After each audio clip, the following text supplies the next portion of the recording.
وروسته له هغه چې د پاکستان د علماو شورا مشر د ځینو افغان علماو له وروستۍ فتوا چې په بهرنیو جګړو کې د افغانانو حضور په اړه وهرکلی وکړ، اوس د افغان علماو لخوا یعقوب شیخ چې د لښکر طیبه یو لوړپوړی مشر او د دې ډلې د بنسټ ایښودونکي له نږدې کسانو دی له دې اقداماتو هرکلی کړی. ښاغلي شیخ وویل چې که اسلامي امارت تضمین نه کړي چې د افغانستان خاوره به د پاکستان پر ضد نه کارول کیږي، نو دا ډله به د پاکستان پوځ تر څنګ ودرېږي. اس سے پہلے بھی پاکستان نے اپنے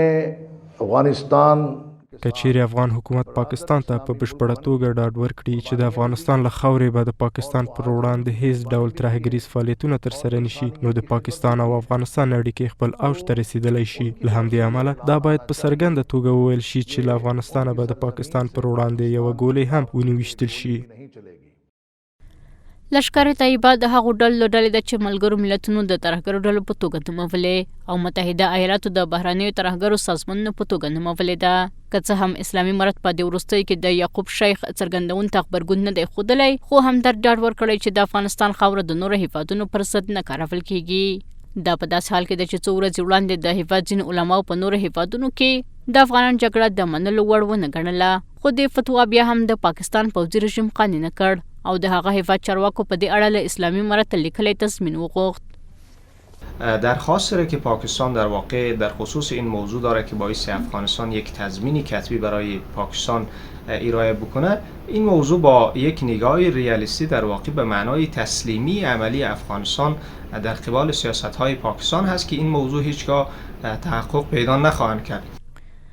په ورته وخت کې د افغانستان لپاره د پاکستان ځانګړي استازي په تهران کې د افغانستان د ګاونډیانو د سرمشرۍ په څنډه کې د چین او ازبکستان له استازو سره وکتل، ترڅو د کابل او اسلام آباد ترمنځ د وروستیو اړیکو په اړه بحث وکړي. د افغانستان لپاره د پاکستان ځانګړي استازي محمد صادق خان ادعا کړې چې په سیمه کې د وسلوالو شتون د سیمې د هیوادونو ترمنځ د اقتصادي همکارۍ پراختیا ګډوډه کړې ده. در حالی که مردم شریف پاکستان و تمامی کشورهای همسایه منطقه و جهان میدانند که پاکستان به نام مادر توریسم یاد میگردد و بسیاری از گروه های توریستی را که خودشان تربیت داده بودند در مقابلشان قد علم کرده و می جنگن. این موضوع داخلی این حکومت ظالم به نام پاکستان بوده. آنها نباید در سجای جهانی بالای امارت اسلامی افغانستان تهمت‌های بدون ثبوت را ببندند. د محمد یعقوب شیخ څرګندونې په داسې حال کې راځي چې د افغانستان او پاکستان ترمنځ تاوتریخوالی لوړې کچې ته رسېدلی دی، خو د اسلامي امارت چارواکو تل د هیواد د پوځي ځواکونو ترڅنګ د افغانستان د ټولو خلکو پر وړاندې د هر ډول تیري پر وړاندې د هیواد دفاع خپله مطلقه دنده ګڼلې ده.